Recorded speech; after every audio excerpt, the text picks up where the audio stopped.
Selamat pagi teman-teman semua. Masih bersama dua santri beling. Bayo gak bahaya ta? Ora belas. Oke. Oke, kali ini kita ngomong ada berita apa yang terbaru ini? Ya, beritanya kali ini adalah mood hari raya seluruh Indonesia itu lagi baik-baiknya, Bro. Oh iya. Ya karena apa? Karena timnas kemarin musuh Cina itu berhasil menang 1-0. Wah. Oke, hebat. Itu berkat ya, tendangan penalti dari Ole Romeni. Ole. Oke. Ah, bisa aja. Ya alhamdulillahnya timnas menang itu tadi. Apa itu Idul Adha di seluruh Indonesia moodnya jadi bagus, satenya jadi enak semuanya kan ya. Iya. Olahan-olahnya jadi enak semuanya, jadi nafsu makan semuanya akhirnya. Oke, ngomong-ngomong timnas kemarin itu luar biasa sekali menurut saya. Gimana bro tanggapannya kemarin timnas main? Ya menurut Cina? saya ya kalau tidak ada penalti kemarin ya hasilnya 0-0 itu sampai menit akhir itu. Iya sih. Kemarin itu kemungkinan besar itu pertandingan berakhir 0-0, tapi ya pada akhirnya alhamdulillah dapat penalti yang berawal dari Tiki Kambuaya jatuhkan lewat di titik putih. Iya. Dan sebenarnya tipis banget pelanggarannya kan ya. Pelanggarannya tipis banget, lalu wasit cek VAR, dicek possible penalti di tempat Indonesia, akhirnya ya bisa dilihat ya kemarin gol alhamdulillah 1-0 untuk Indonesia. Ya walaupun tidak dipastikan atau tidak bisa lolos langsung, paling tidak masih ada harapan lah di putaran keempat kemarin. Iya. Putaran keempat kemarin. Terus menurut lo kemarin pemain yang paling menonjol di laga timnas melawan Cina kemarin siapa? Selain Ole Romeni yang menjadi MVP kemarin kalau tidak salah. Ya perjuangan dari ini pemain Persib yang ini Beckham. Oh iya, Ya, ada Beckham tapi bukan David Beckham, tapi Beckham Putra. Ya. Luar biasa kemarin. Penampilannya juga cukup menarik walaupun kemarin cuma main 15 menit di babak kedua. Tapi dia percaya diri sekali yang membuktikan dia memang layak di timnas. Lalu dia tampil luar biasa, hampir memberikan assist ke Kevin Dix kalau nggak salah. Iya. Oke. Saya kemarin juga lihat sama teman-teman di lingkup perumahan ini. Nah, seru juga ya. Orang-orang pada misuh-misuh. Oh iya. Tebal suasana lah ya, Iya. campur aduk lah, bahagia, seneng ya, campur aduk semuanya. Seluruh Indonesia mungkin juga merasakan seperti itu ya. Iya. Kemarin itulah laga lawan Cina, kita harus balas dendam intinya kemarin itu. Setelah laga pertama kita dikalahkan 2-1 di kandang mereka. Karena ya beberapa faktor ya kemarin kalau bisa dilihat sampai ada pemecatan Sintayong juga kan berawalnya juga dari laga Indonesia lawan Cina yang ya gak jelas. Ya masalah komunikasi dan lain-lain, tapi nggak usah dibahas yang sudah lewat, kita bahas yang sekarang saja. Ya. Oke, selain Beckham Putra kemarin itu menurut saya ada pemain yang ya cukup menonjol juga yang itu ya. Siapa? Ricky Kambuaya, kakak Ricky. Ini luar biasa sekali. Kemarin itu sangat nggak menyangka saya kalau Ricky Kambuaya ini bakal masuk ke DSP atau ke 11 utama yang akan melawan Cina kemarin. Saya juga cukup nggak menyangka. Kalau kemarin itu prediksi saya standar nya itu gini. Jadi tetap menggunakan skema 3 back. Ya. Penjaga gawang Emil sudah pasti 3 back Rizky Ridho, Justin Hubner dan Jay Itzes sebagai kapten. 2 di tengah itu siapa itu? Joy Paul Pasi dan Tom Hai. Oh iya, itu idola saya ya. Ya. Lalu di kanan itu Kevin Dix, kiri Calvin Verdong, penyerang sebelah kanan Egy, lalu striker utama tetap Ole dan kirinya ini saya nggak expect kalau kemarin itu yang dimainkan Ricky Kambuaya dimainkan sebagai sayap kiri. Kalau menurut prediksi saya itu kemarin bukan Ricky Kambuaya tapi siapa itu? Dian James, pemain naturalisasi iya. yang kemarin itu proses naturalisasinya bareng sama Joy Paul Pesi. Banyak ya kemarin ya apa itu kejadian-kejadian yang cukup mendebarkan ya di laga timnas melawan Cina kemarin. Dan itu juga mungkin lo juga tahu yang save-nya Emil itu save yang bukan sekedar menangkis tendangan dari Cina tapi juga save apa itu menangkis omongannya bapaknya sendiri, karena tahu sendiri kan. Iya, iya. Emil di beberapa tahun sebelum dinaturalisasikan itu bapaknya sempat bilang kalau anaknya mimpi kali kalau mau main di Indonesia. Tapi pada akhirnya apa? Akhirnya ya Emil kembali ke timnas, ke pangkuan Ibu Pertiwi. Akhirnya kemarin itu debut yang ya yang masih cukup baik lah. Pemain ya di awal-awal kan cukup grogi juga kan Emil, cepat beberapa blunder, miskomunikasi dengan rekannya di belakang, tapi tidak apa-apa lah. Lalu apa ya kemarin itu juga apa?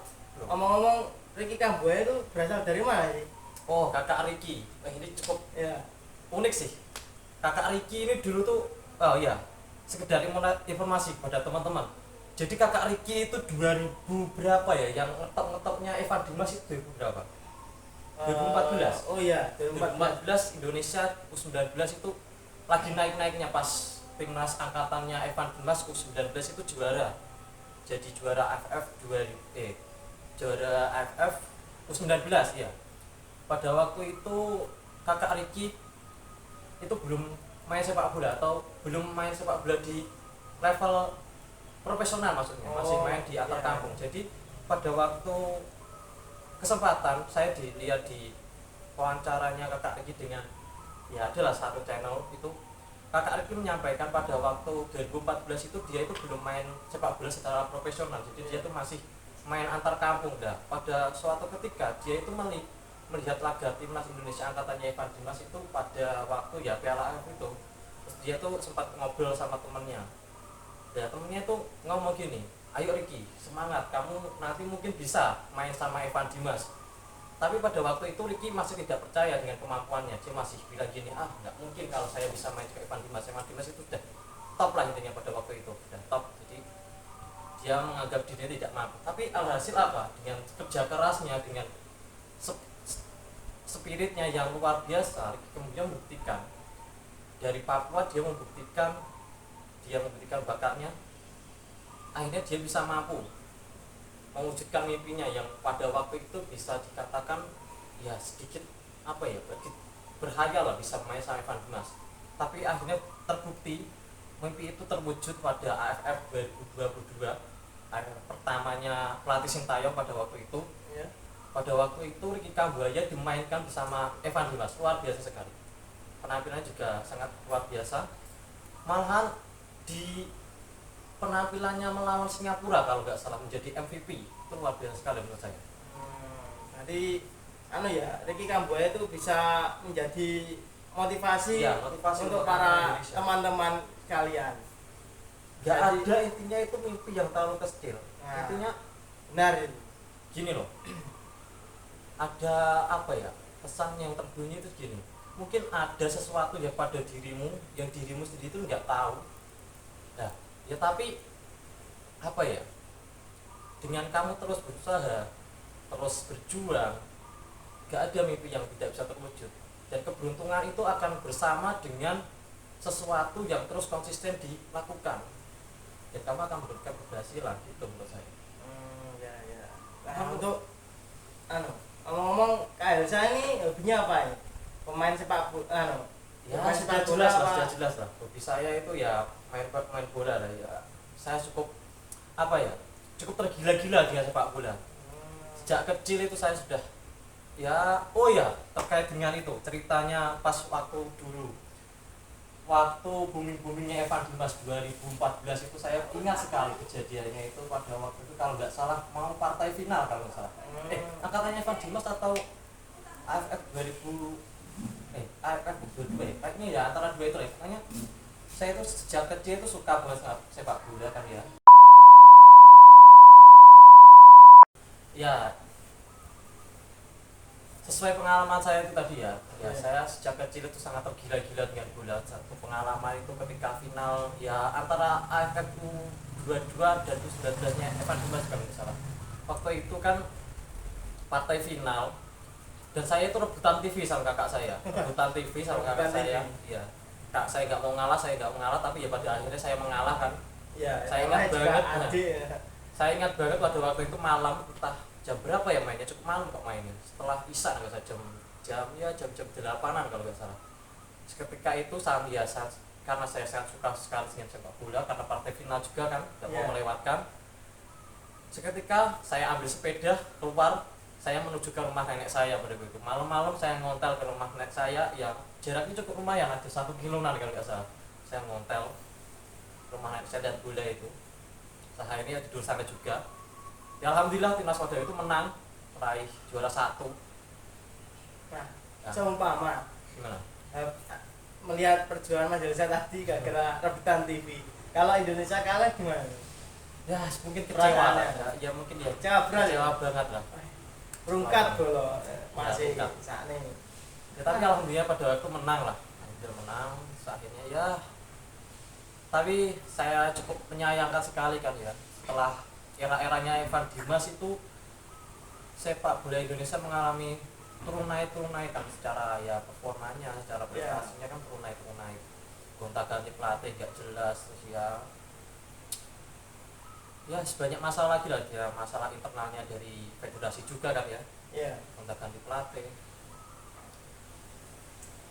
cukup ya, tapi alhamdulillah sekarang cukup lumayan juga timnas alhamdulillah ya. Ya mungkin Ya. efek dari pelatih baru Ya pelatih Sam baru. Patrick tapi Sam bukan temani SpongeBob.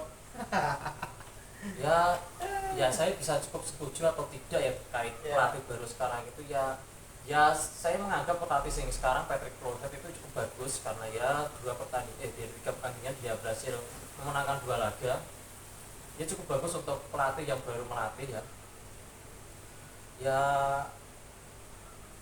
yang namanya apa ya? Gini, menurut saya Patrick Kluivert ini pelatih yang apa ya, tingkatannya itu sudah intinya itu memajukan timnas lah ya. Karena kemarin kan pelatih yang sebelumnya Sintayong itu dia menangani timnas dari 2019 akhir awal mula corona datang di Indonesia. Dia melatih 2019 akhir Desember dia masuk, dia memperbaiki segalanya dari aspek terkecil. Saya ingat sekali perjuangan Coach Sintayong pada waktu itu, dia memperbaiki fisik banyak pemain, yang pemain biasanya itu menit berapa ya, menit 75 itu sudah ngos-ngosan, sudah habis tenaganya. Ya, tapi berkat datangnya Coach Sintayong, dia mau bedah ya mungkin pola makannya, terus disiplinnya Coach Sintayong dibawakan ke pemain-pemain itu membuat ya pemain-pemain akhirnya mendapatkan dampak positifnya lah, bisa bertahan sampai bertahan dengan performa yang tetap stabil gitu menurut saya. Nah, ini harapannya apa Mas Jalisa untuk kedepannya dengan adanya pelatih baru dari Patrick Kluivert ini? Ya menurut saya gini, dengan adanya Coach Patrick ini harapan saya nggak melulu yang terdekat ini ya, semoga harapan kita semua ya, Indonesia cukup di ronde 4 saja, ronde 4 kita lolos ketika di yang pertama kalinya kita pergi ke Amerika, kita mainkan Piala Dunia, kita tunjukkan kita ini bangsa besar, kita juga punya tim sepak bola yang hebat, kita tunjukkan kepada seluruh mata dunia. Dan untuk Coach Patrick, menurut saya Coach Patrick sekarang ini posisinya sudah tidak usah, intinya tambah lagi pemain, manfaatkan pemain yang ada, maksimalkan pemain ada, bentuk chemistry-nya dengan kuat, lalu apa ya, Coach Patrick tidak usah terlalu memperdulikan omongan-omongan dari pandit-pandit bola yang mungkin timnas sekarang itu timnas rasa Belanda atau Hindia Belanda, nggak usah dipedulikan. Intinya kita fokus untuk meningkatkan prestasi timnas, untuk timnas yang lebih baik ke depannya.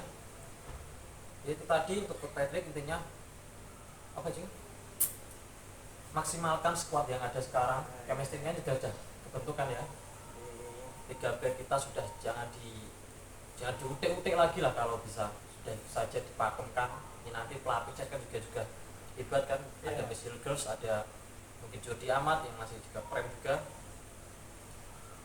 Itu makanya jangan menambah pemain lagi, cukup yang pemain ini dimaksimalkan. Dan juga itu kemarin saya juga cukup respect ke Coach Patrick yang banyak memainkan pemain Liga 1 selain Niki Kambuaya yang kemarin perform, juga Beckham Putra kemarin, juga ada Egy, ada Jakob Sayuri, terus ada Rizky Ridho di belakang, semuanya perform semua menurut saya, semuanya tampil bagus. Dan itu mungkin harapan masyarakat Indonesia dan menjawab keresahan tadi loh, yang mungkin ada beberapa apa itu orang yang intinya tidak suka pemain naturalisasi, ya tidak suka naturalisasi. Ya mungkin itu menjawab keresahan kita selama ini lah, dengan Klub Patrick memberikan kepercayaan kepada pemain-pemain lokal yang di timnya mereka itu tampil bagus, di sini diberikan kesempatan dan mereka membuktikan, dan itu juga akhirnya bisa ini tampil bagus mengimbangi pemain-pemain yang main di luar sana. Saya cukup ya respect kemarin ke Klub Patrick, suka sekali. Oke teman-teman, itu tadi Ya sedikit pembahasan tentang kita tentang timnas Indonesia. Oke, kami dari teman-teman dulu.